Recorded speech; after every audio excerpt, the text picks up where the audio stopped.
నిగమాది శాస్త్రముల్ నేర్చిన ద్విజుడైన యజ్ఞకర్తగు సోమయాజియైన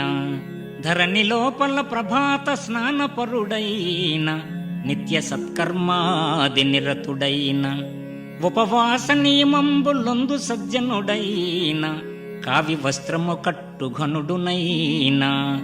దండి షోడశ మహాధానపరుండైన సకల యాత్రలు సల్పు సరసుడైన